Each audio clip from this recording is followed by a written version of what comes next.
Good morning, good afternoon, good evening, everyone, and welcome to the first FP&A Trends Webinar for year 2022. Today we are going to talk about top trends that shaping FP&A this year and beyond this year. I'm happy to tell you that we have more than 500 registrations from 59 countries around the globe. The majority of people, 45%, coming from North America, we are very happy to greet you here for the first webinar. My name is Larissa Melnichuk. I'm Managing Director of FP&A Trends Group and International FP&A Board, and I'm going to facilitate this webinar and also to present as well. Just a quick update about the agenda of our today's webinar. We will look at the challenges of 2021 from the point of view of top trends, and the top trends are shaping from the processes, technology, and people point of view.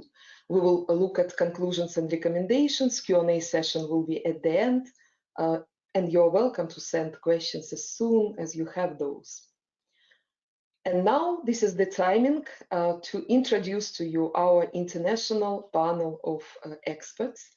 I would like to ask Michael Coveney and Michael Weiss to join us.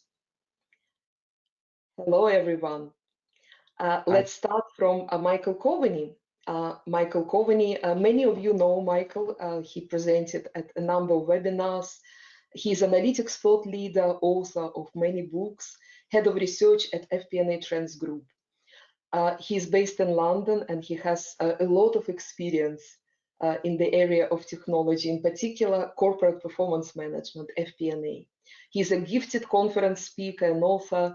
And by the way, he's also my co-author for my first book, and Michael, I believe it's your 6th or 7th, the book that will be published very soon. We're already working on this book for 2 years. Michael, welcome. I'm so happy to see you here today. Thank you, Larissa. It's good to be part of this webinar. Thank you so much. We have Michael Weiss here, who is a Vice President, Global Head of Business Value and Strategy at Anaplan. Michael is based in New York area. He has more than 20 years of experience as a finance practitioner and executive. He held divisional CFO roles and FP&A executive leadership roles as well. For the last 15 years, he's an experienced advisor to Office of CFO, consultant as well. He's thought leader in the area of analysis, organizational planning, and strategy. And Michael is going to talk today about trends in people. And Michael Coveney will talk about trends in technology. Welcome, Michael Weiss. Thank you so much, Larissa. It's an absolute pleasure to be here with you today. Thank you so much. As I will be presenting today on some of the trends that we see at FP&A Trends Group, just a quick introduction of my background. I'm also based just outside of London. I'm former senior practitioner, always in FP&A, running big FP&A teams in Europe and globally. After starting my own company, FP&A Trends Group, I expanded international FP&A board to 27 cities, 16 countries. And I'm going to talk today about the processes, trends in FP&A processes. Thank you so much, gentlemen. I will have just a quick overview of general slides before you will join me, so you can switch off your cameras.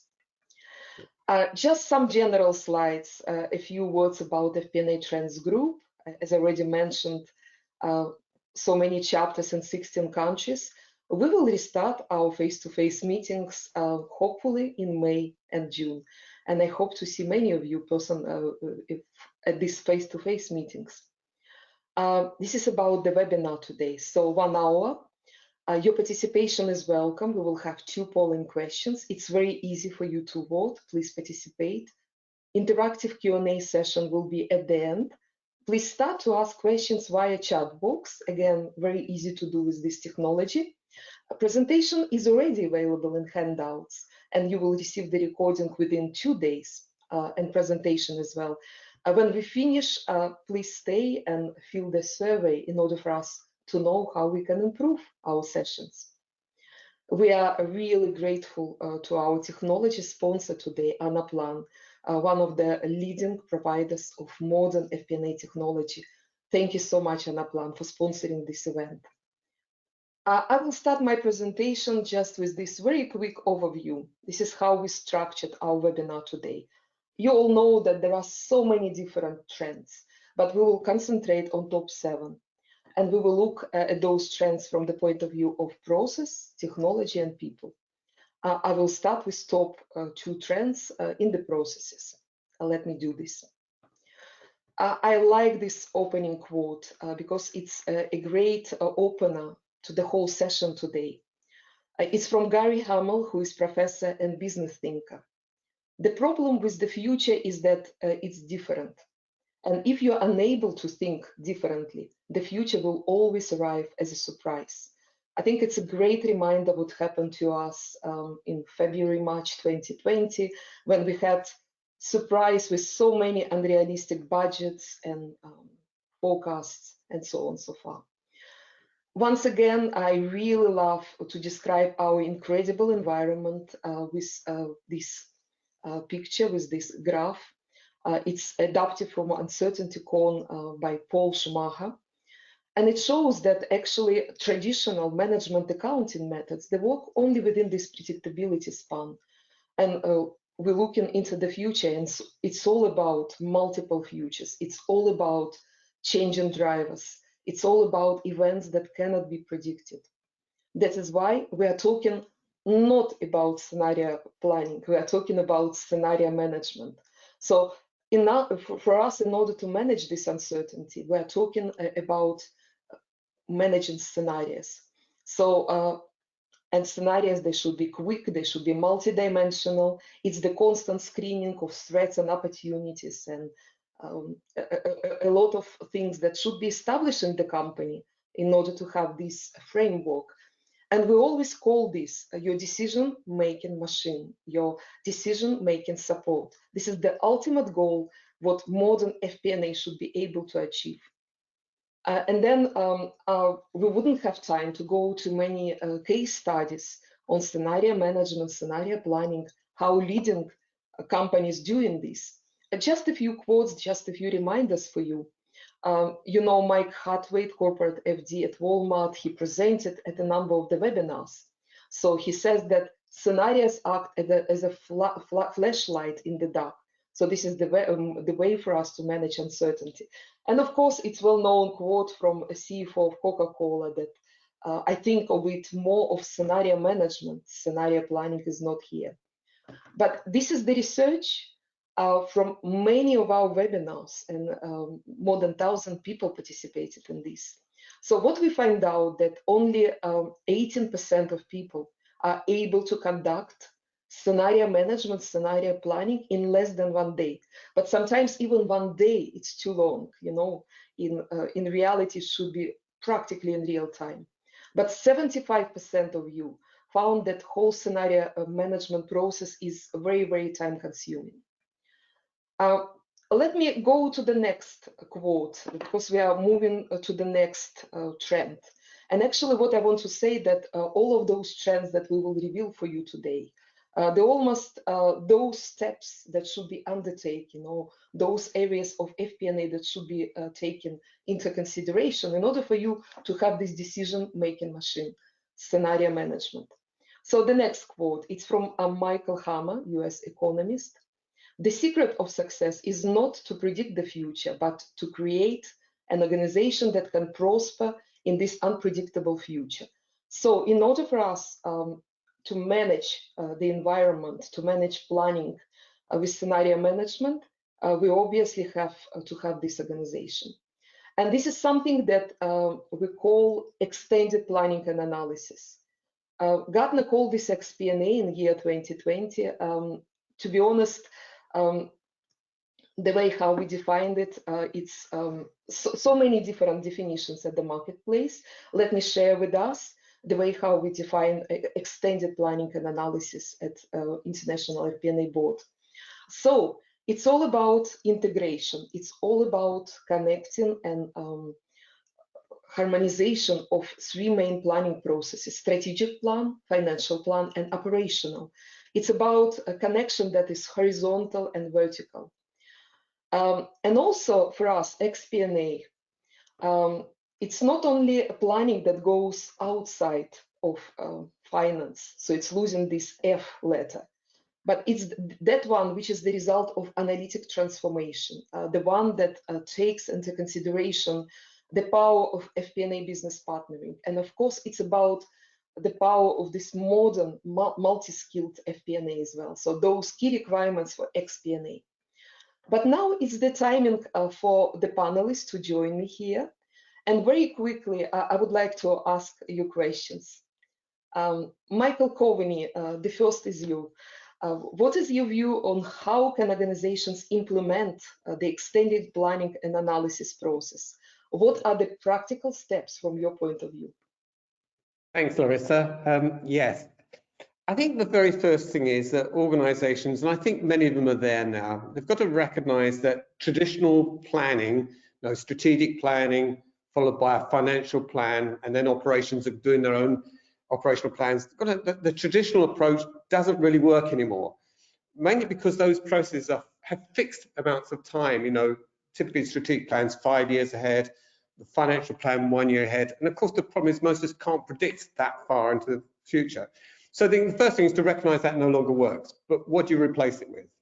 Well, I think the second thing is finance have got to get outside of finance and go to the operations. Find out how they're planned, what is driving them, what things are they concerned about, and then work out how do those planning processes connect with the financial and strategic process. And I think the last thing is what are the drivers of performance within the organization? Because there can be drivers at an operational level, and you've got to see how do those drivers stack up against where we think we're going as an organization. What is the strategic goal? So it's, in a nutshell, it's very, very summary. There are 3 areas to look at to try and move into this FP&A. Thank you so much, Michael Coveney. I know that you will be talking in more details about some of those aspects.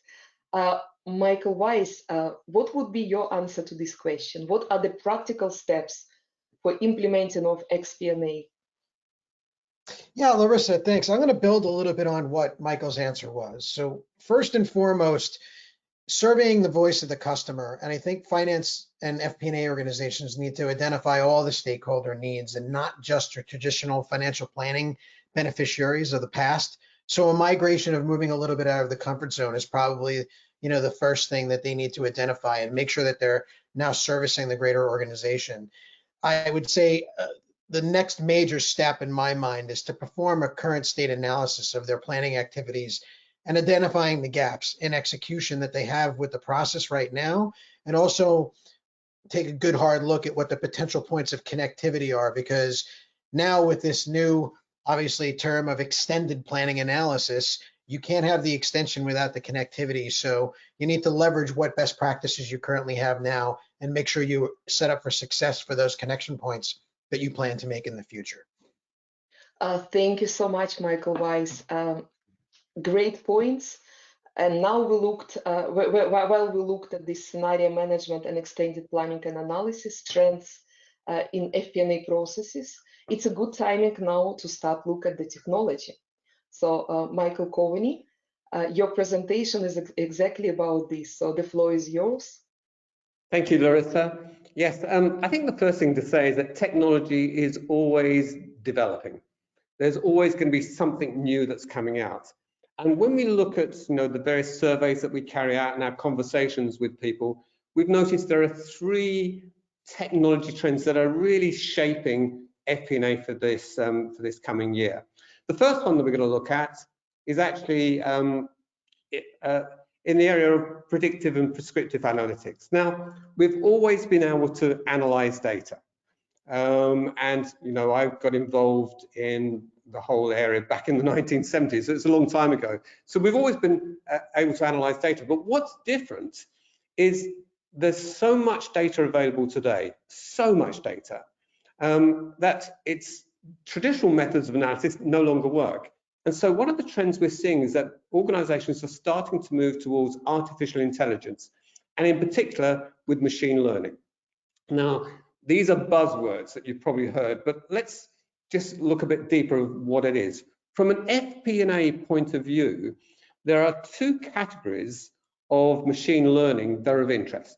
The first one is what we call supervised learning, and this is where you present a whole stack of data to the algorithms.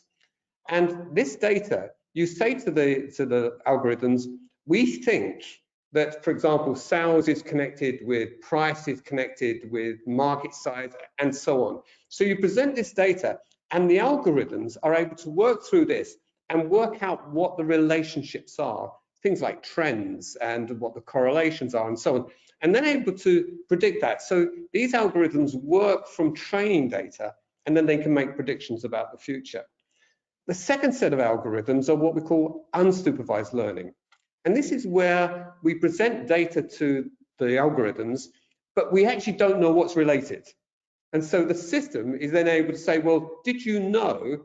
And then it'll go through and say, you know, that some cells in some areas is actually related to the weather or what other information you give it. And the way that we're seeing people are using this, they actually use both sets.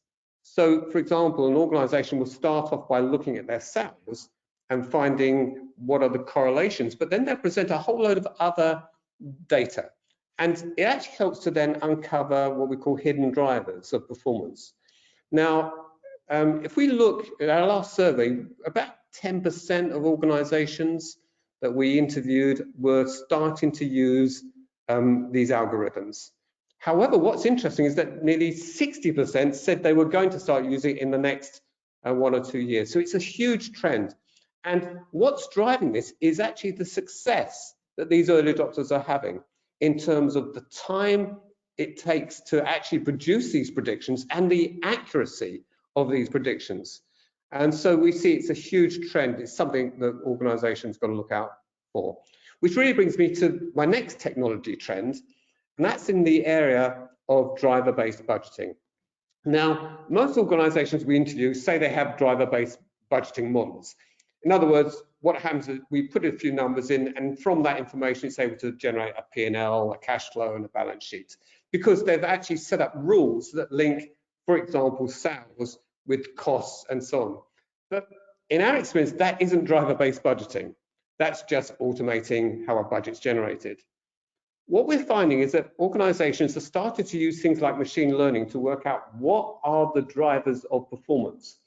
And through what they learn from the algorithms, that then gets codified in the model. Now, the great thing about a driver-based model is that the focus is now on, have we got the right drivers? Are these really having an impact on performance? So a driver-based model is able to, for example, work out what a future P&L balance sheet might be, but also you can test and say, well, is that likely to happen? Is that real? And so what we find is that these models really help focus the organization as to what is driving value. They also develop some kind of ownership, because in the past, when members, you know, let's say a sales team or a marketing team were just given a target, they'd go, well, how the heck am I supposed to achieve that? When you have a driver-based model, which actually puts the analytic foundation behind what those targets are, you get a sense of ownership. Because the ownership is now on, well, have we got the right drivers? Are we seeing this right? And it then forms the basis of scenario management that Larissa alluded to earlier on. Now, we're finding, if we have a look at the next slide, we're finding that there's actually 5 levels of maturity when it comes to driver-based planning. And again, we don't have time to go into these in this webinar, but we have some white papers that you can get a hold of.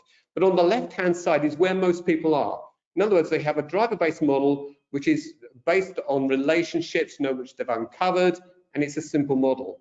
But as you go to the right, we're finding organizations are gradually using more and more transactional data, more and more detailed data, both internal and external to the organization. And they're using machine learning techniques, which then starts to drive the model. So to the right-hand side of this, we have a completely automated system. We have a few people that we've interviewed who've got totally automated systems. It's really interesting seeing how they're going on. If we then look at the last trend that we see, it's actually in something which are to do with the new integrated analytic platforms. If you look at what kind of systems you have inside your organization today, you'll see that there's probably a whole series of systems. So there might be a business intelligence system, there might be a budgeting system, there might be a reporting system, and all these systems are connected together somehow.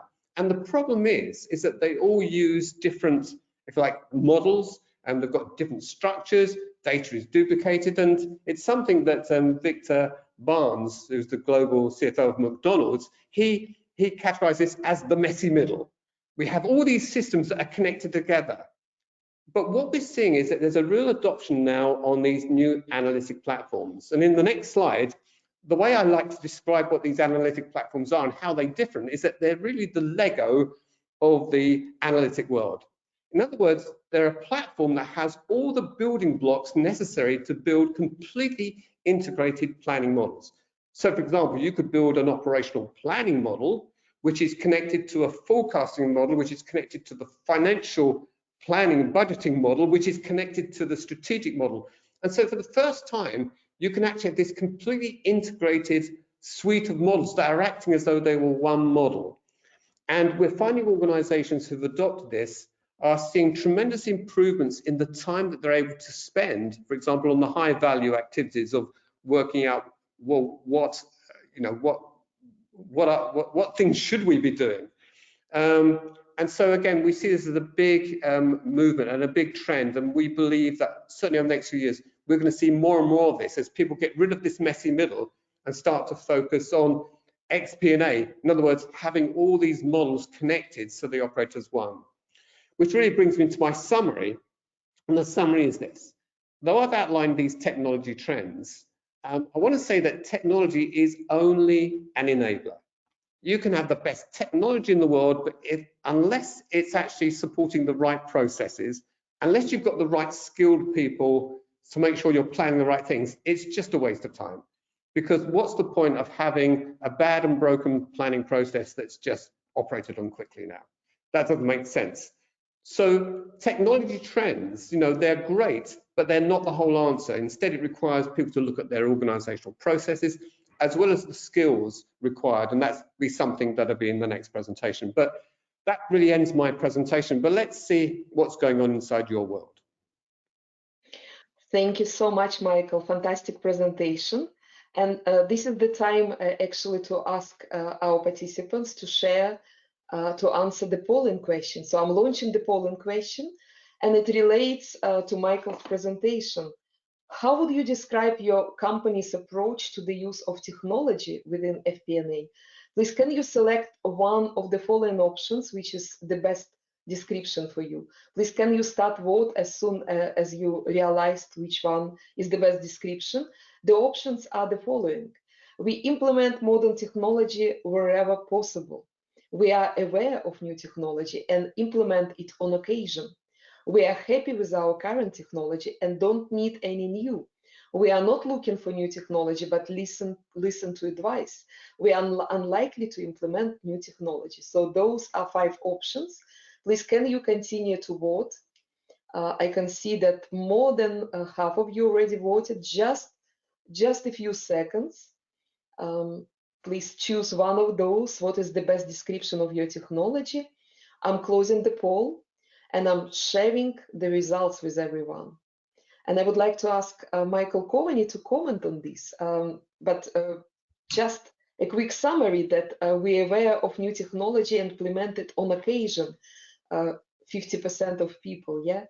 Only 7% said that they're unlikely to implement new technology, yeah. And 20 and 20%, we implement modern technology wherever possible, and we are not looking for new technology. And only 3% are happy with the technology. Michael Coveney, what is your commentary? Yeah, and interestingly, Larissa, that's actually an improvement on previous polls that we've seen from, say, 1 or 2 years ago, in that organizations today are more aware of new technology. And I think the reason is that when we've just been through this really unprecedented time of uncertainty, people recognize they need technology now to either help them plan quicker or to actually start looking and analyzing what's actually going on inside the marketplace. And so it is encouraging. And I love the fact that 21% implement it wherever possible. That is a big turnaround.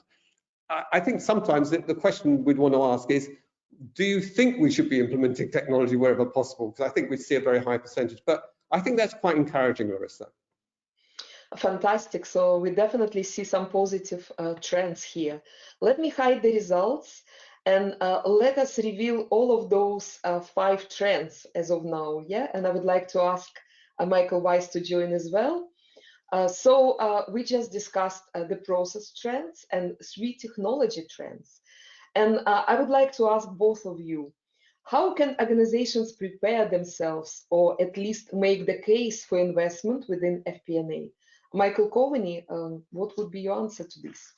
I think the first thing is that I think it's worth mapping out inside FP&A department what systems are currently in use. What are they? How messy is the messy middle that you have? I think secondly, it's then worth asking the various stakeholders, what do they need in order to make better decisions? Because I think once you start turning to the stakeholders and find out what they need, it's easier to get investments. And to then say, and to use some of these case studies that we have, that organizations implementing new technology can actually have a substantial impact in the quality of decisions being made. So there'd be 2 things that I would suggest. Excellent. Thank you, Michael Coveney. Michael Weiss? Yeah, Larissa, right along the same lines as Michael's thinking, an assessment has to be done of the holistic environment, meaning the people, process, and technology on how they all work together. Those capabilities that the FP&A organizations are currently utilizing and their current fit for success as they're looking towards the future.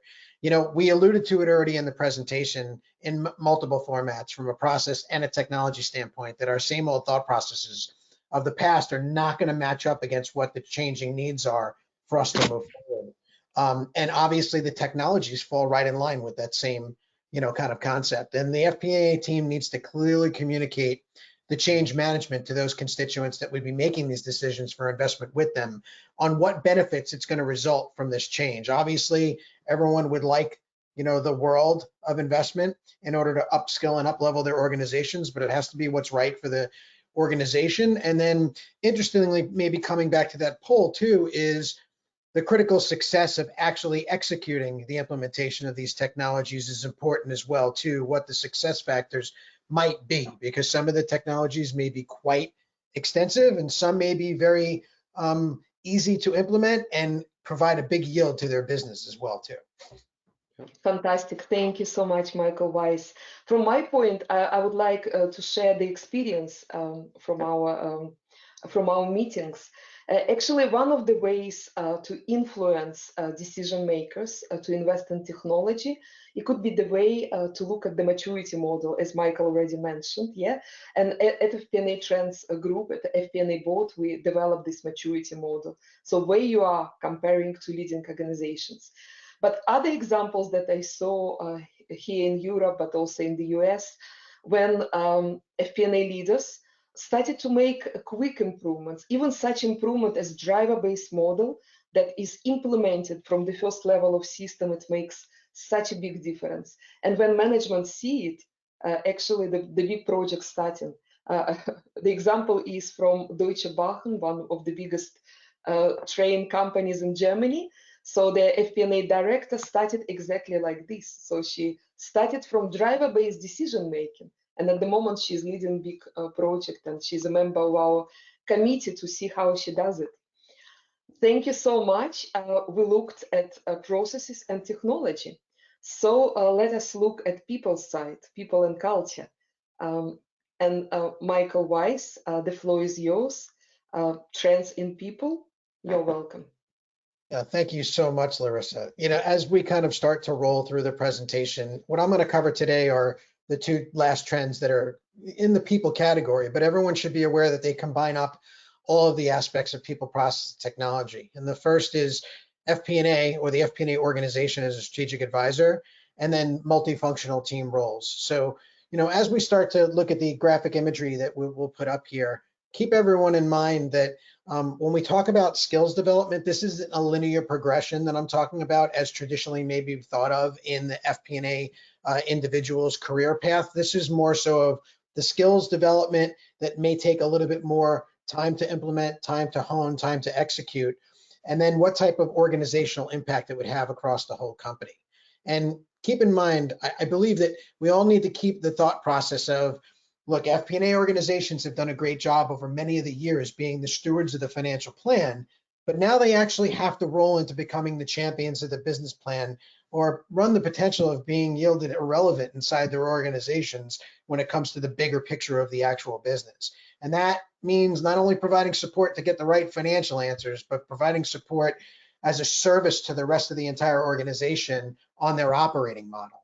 So as you're seeing up on the screen right now, our first category, which I would classify as foundational, is data management. And for those individuals that are familiar with the FP&A Trends article that was published around the roles and the skills for a modern FP&A organization, there's 3 roles that might fall very neatly into this category as the primaries for it: the analyst, the data scientist, and the architect. And once again, this is primarily the data and the technical aspects of the role and job of the FP&A, but this is a foundational component that's an ease of an execution point for FP&A organizations. And it's solely in the hands of the team members and their own skill set. So this is not something that's beyond FP&A's control. This is something that's squarely in the control of the FP&A organization. And some of the things I allude to, maybe a little bit more accounting focused, but the point here is that the FP&A organizations are going to utilize their best practices, kind of integrating all these core capabilities and practices that they've had as an FP&A team and leveraging more modern technologies to kind of help enhance that process support. So simple things, Larissa brought it up, perfect example of those small wins that can yield big results right away to kind of get started on a project. Simple things like robotic process automation of certain data management areas can offload the time spent on non-value add tasks and allow FP&A personnel to move more towards activities that are going to yield much larger results.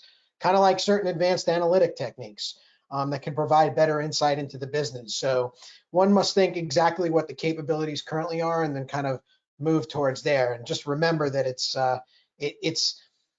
an eventual migration that you'd want to achieve where you'd perfect the capabilities of the FP&A organization, but then looking further into the future, you'd want to actually bring in those capabilities from other areas of the organization, like great statistical capabilities of operational planners, and incorporate those into FP&A practices too. So when you start to go out and reach out to that voice of the customer, it's important to understand what capabilities that they have that maybe now can become foundational towards the practice of FP&A that may have not traditionally been there before.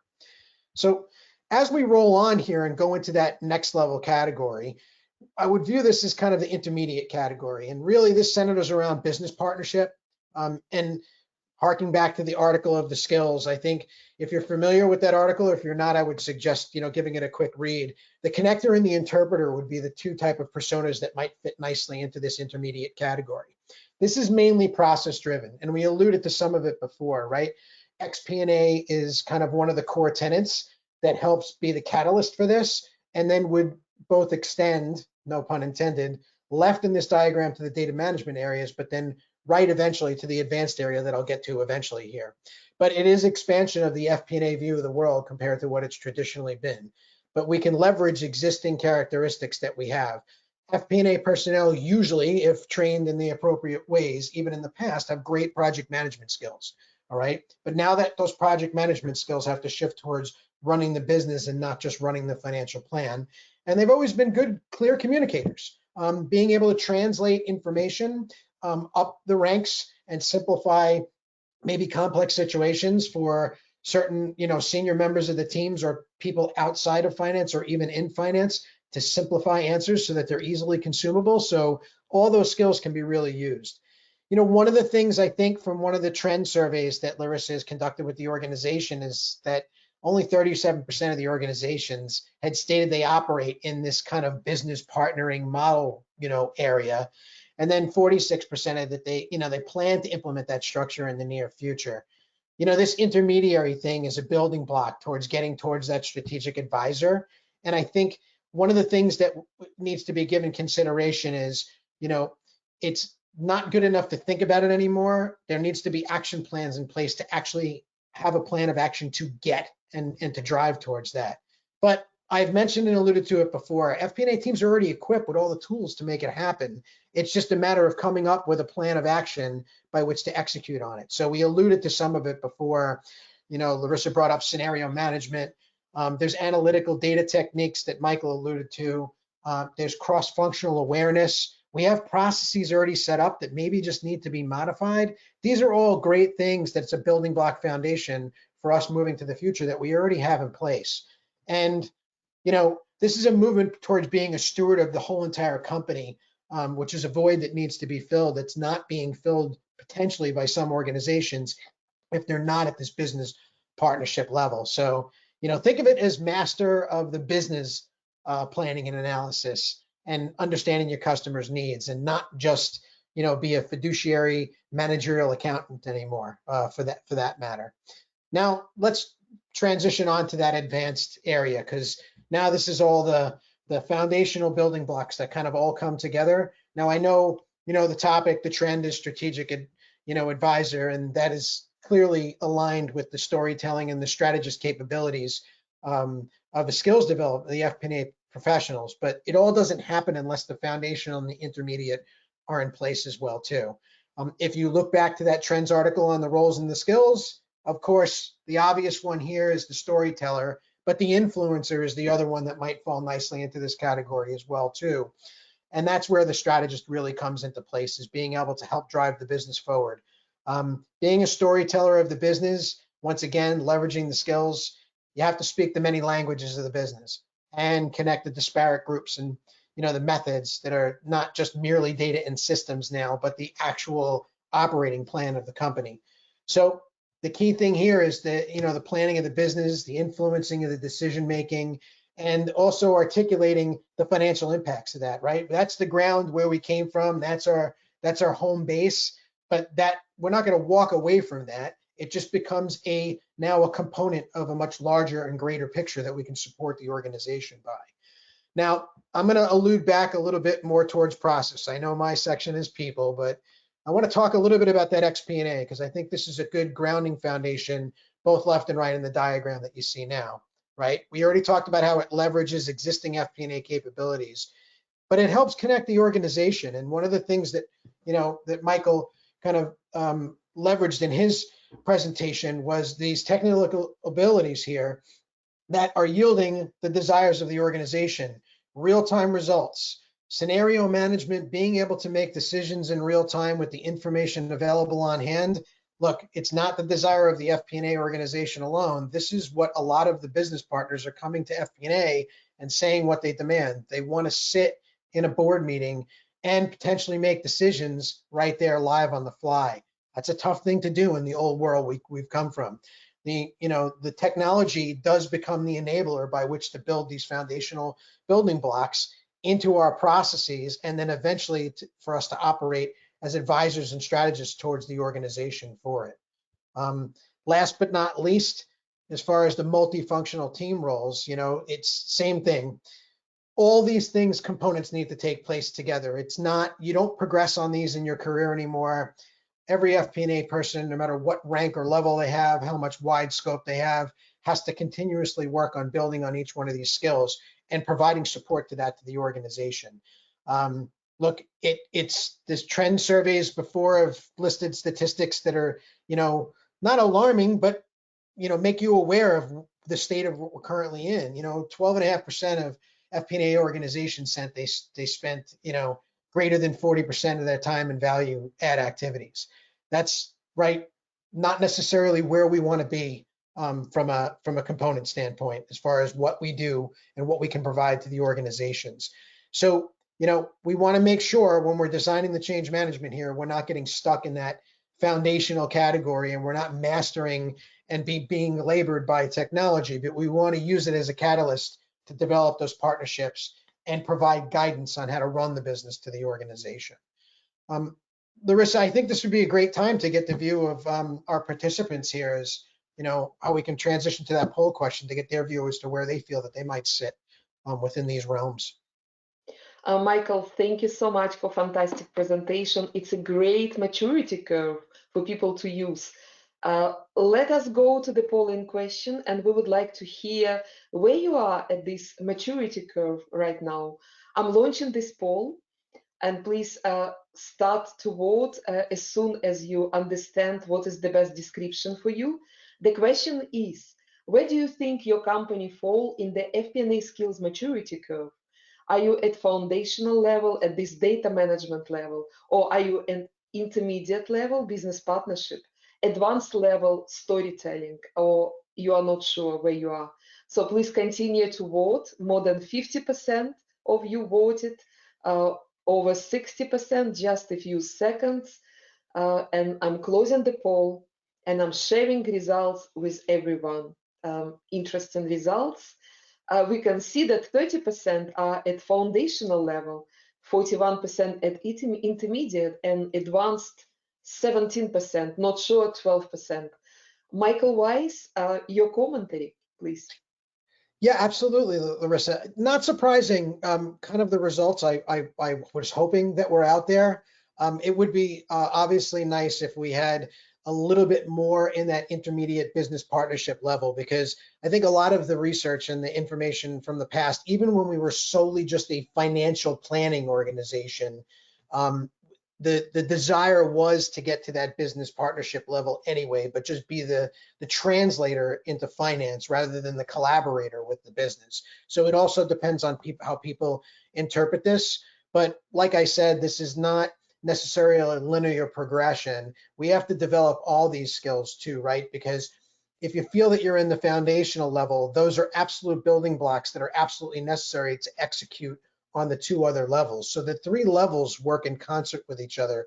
It's just a matter of how much service are we going to provide to the organization and what type of impact are we going to have. The more we lie on that, I guess in my screen it's purple, but the advanced level, the more value that we could be seen as being provided to the organizations by people outside our FP&A group. Thank you so much, Michael. The question is now, and I would like to ask all the panelists to join, Michael Coveney as well, and I'm joining in. The next question, it's about people. So how can those organizations to move their people skill to this advanced level, how they should structure their teams? I would like to ask Michael Coveney at first. So what would be your recommendation? Hi, Larissa. Yes, and thank you, Michael, for that great presentation. I think the first thing is that I think it's worth forming, there needs to be a vision for FP&A. So if you're in an FP&A department, what is the vision for that department? How do you see it progressing? When you think about it, FP&A are in a fantastic position in that they've got access to the data of how the organization operates. They can see both the strategic level, they can see an operational level, and they're sat in the middle. They are in a great position to become those trusted advisors. And I think we're seeing from the poll, there is that progression, but how far could that go? My feeling is that the FP&A professional of today will be the leaders of the business in the future because they see so much of what's going on. So I think the first thing, have a vision, then take stock of where are you today? What skills gaps are missing in the department to get you to that vision? I think that's a great start to know where you could end up going on this. But then also, just finally, just within your own FP&A department, run some educational sessions. For example, what is artificial intelligence? How does it affect organizations? I remember there was one company we met, Larissa, where they actually invited people in from other FP&A departments, from other companies, to talk about their vision, how they're moving forward. Now, that might be tricky to assess, but open up, get people inside the FP&A department to open their eyes. What could they do if they were to use some of these tools? Thank you so much, Michael. Great insights. Michael Weiss, your take on this? Yeah, Larissa, Michael, great answer too. And obviously it's a lot to do in line with my thought process as well too. I think one of the biggest things here is everyone needs to maybe think about centering on the process. And I know that looks like it may be in that intermediary level, but that's the one that has the greatest yield for all stakeholders across the company, right? So you need to look left and right into data management and the strategist areas. But we want to take a critical look at what the skill sets are of our current teams, right? From a data perspective, a process perspective, and a business, strategist perspective, and build an education plan to develop those areas from critical need. One of the things that I've seen throughout the course of my unfortunately long career, I'm not young anymore, that's for sure, is the fact that people were always not exposed to all these areas young on in their career, where they were maybe put to certain activities within an FP&A team where they didn't have a chance to learn some of those more advanced level skills earlier on in their career. I think one of the things we need to critically look at as far as that education plan is each team member needs to be exposed to all aspects the moment they walk in the door, not just from a linear career path progression anymore. And it used to be a rite of passage to get invited to certain meetings. We don't live in a world like that anymore. So the FP&A organization should certainly not look at developing their people in that same way. Thank you so much, Michael Weiss. Another great piece of advice.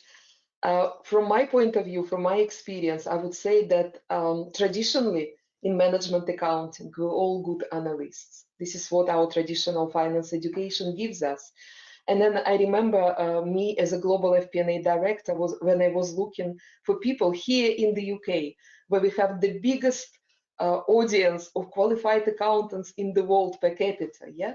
And I was interviewing a lot of people with CIMA qualification, with our specific British qualifications. And what I realized that not enough, to be analyst is not enough. So definitely it's all about these emerging roles, such as analyst, such as FP&A data scientist, such as storyteller, influencer.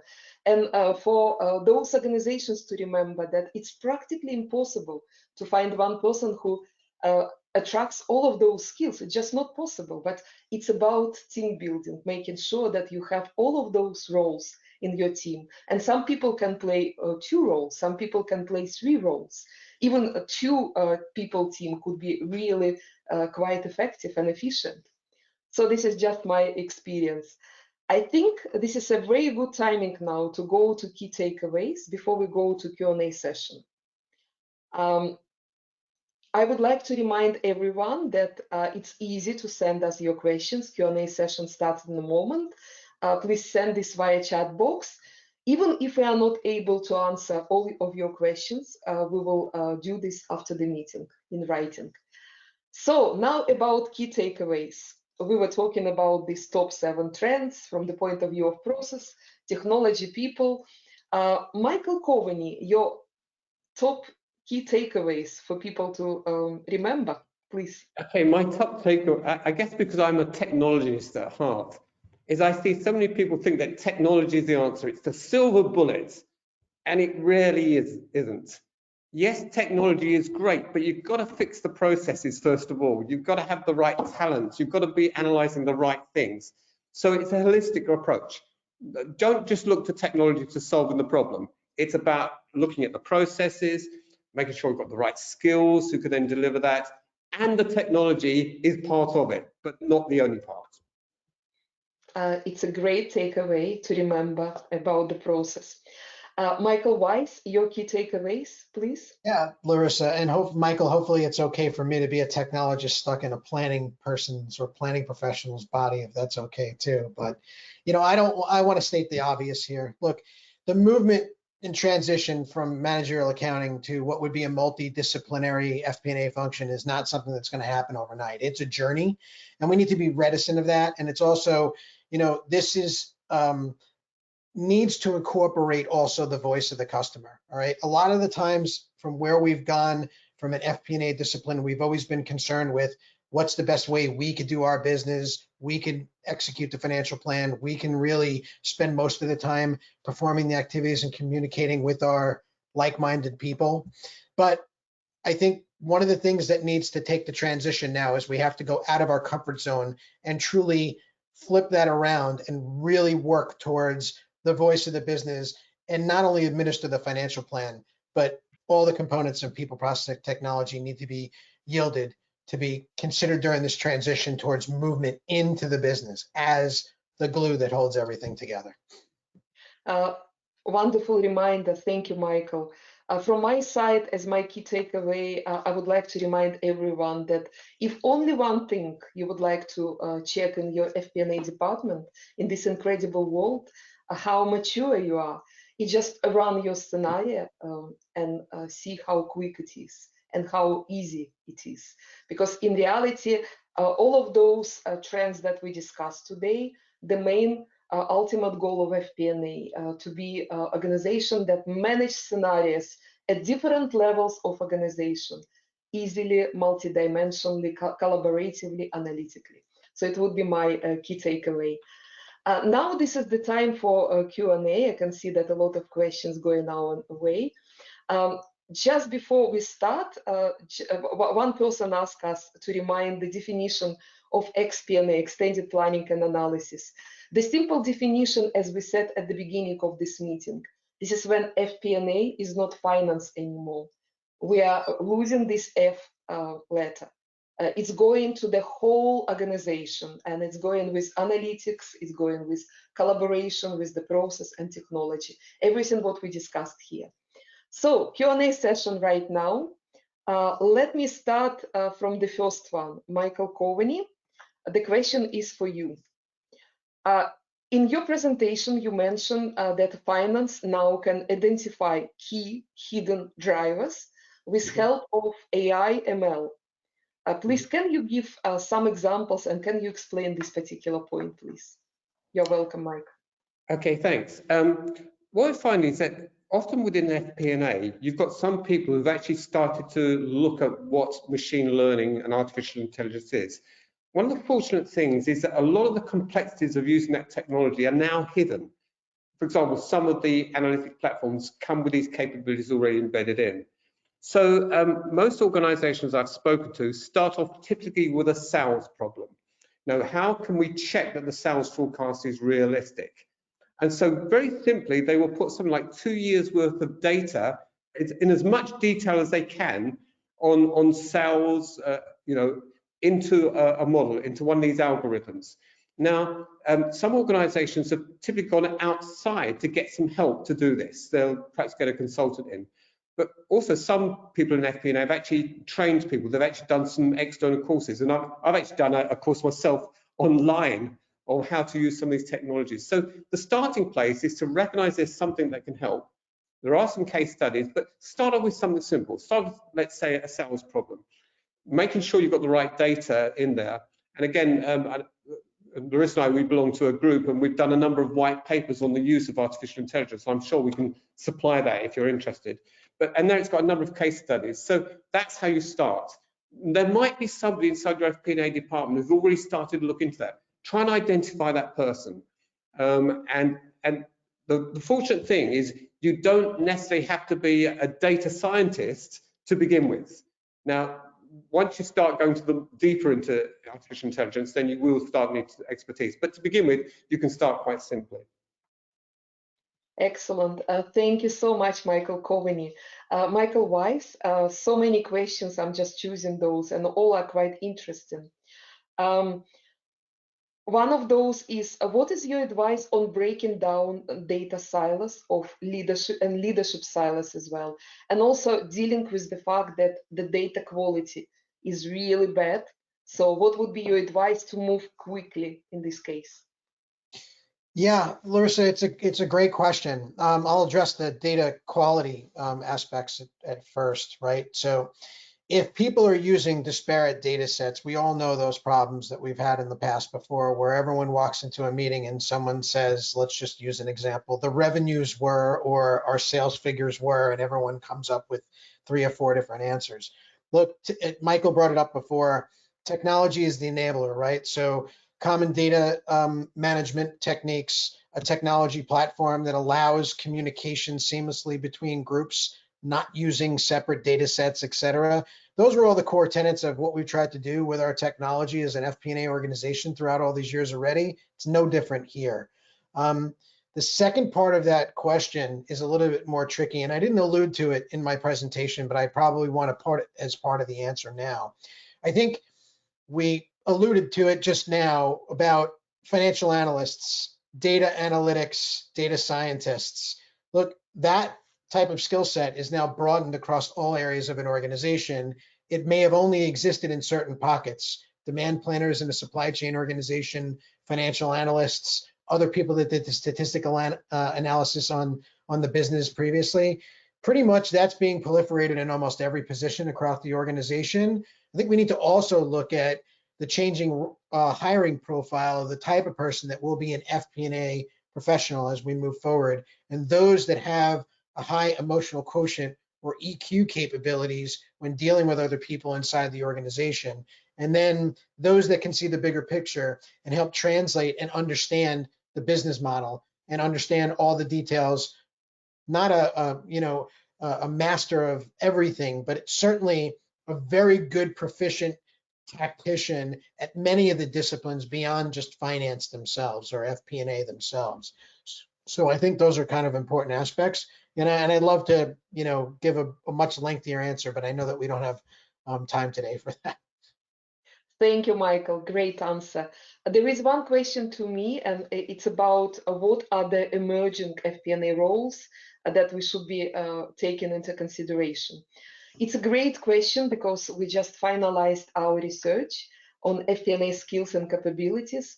And I would say that those trending, interesting new roles, those are FP&A architect and FP&A data scientist. Michael mentioned today all of those roles, but just to give you a very brief overview, what are they?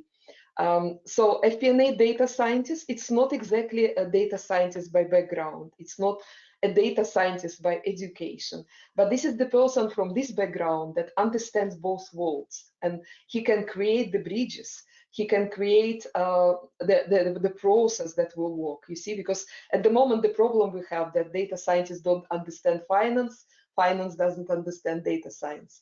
So this is very, very brief description, and you're asking questions where you can find more information, FP&A Trends.com. We have all of those white papers available, so you can download. The next is FP&A architect. It's a little bit more unusual role, I would say. It's somewhere in between of how we had this business modeler and person who is, in the UK, we call this system accountant. But in reality, this is the person who creates the process in order to deliver the drivers from your data into your driver-based model, into your one platform, and then for the decision-making process in order to help company to make decisions. I think it's a good timing now for us to have the last very, very, very quick question that will be, I would like to ask you, Michael Weiss, and you, Michael Coveney, to answer this very quickly, because we have your 30 seconds answer. So what to do with if company doesn't have analytics culture? So in reality, what we have at the moment, it's like stay in your lane, you just consolidator. How to change this mentality that FP&A is just consolidator of information? So very quick answer from you, Michael Coveney. Quickly, get some case studies. Again, we've got lots of case studies of organizations that have done some amazing things. And again, a lot of the vendors will have those case studies. And so just circulate them and say, look, do you think we could do better in this area? I can't think of anything quicker than that. Excellent. Thank you. Michael Weiss, your 30 seconds answer to this question. Yeah, Larissa, the one thing I would say is, reach out to your peers. The FP&A organization has to be a champion of it, even if it's not part of the culture there. And, there are organizations that have succeeded in developing that culture within their companies. You need to talk to your peers about how they actually executed that and get the advice and the guidance from people who have been there and done it before. That's not a very secret recipe. It's a very common thing that everyone does. So reach out to your network, reach out to people like myself, reach out to the other several hundred people that were on this, this call today and ask. It's the easiest thing to do, to be quite honest with you. Mm. Thank you so much. Great answer as well. And my answer, very quick one. It's also coming from my background, from my experience.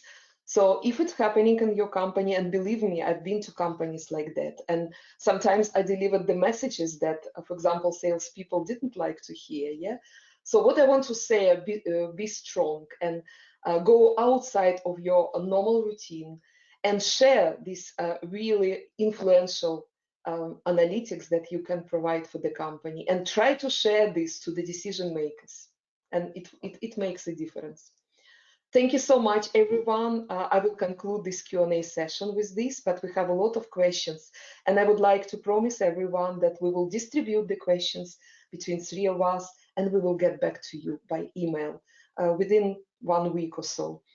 And now, just a quick reminder that we are continuing with our webinars.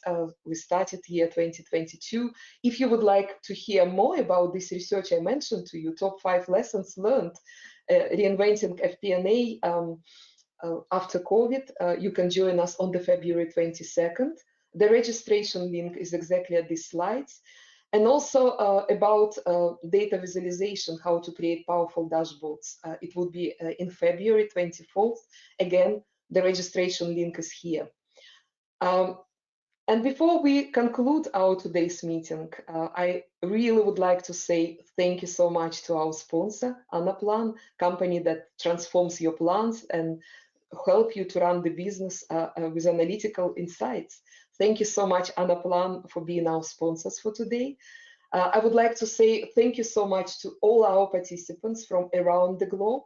It was so great to see you here. Please stay with us and share the survey after we close this meeting. And please share with us any case studies you have. We are really interested in what is happening in your world. And finally, I would like to say thank you so much to Michael Coveney and Michael Weiss. Thank you so much for joining us, for sharing your experience.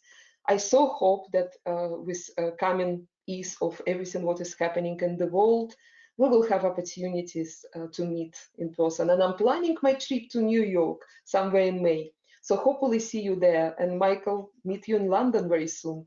Everyone, we continue to stay in touch, stay safe, and let us move FP&A to the next level.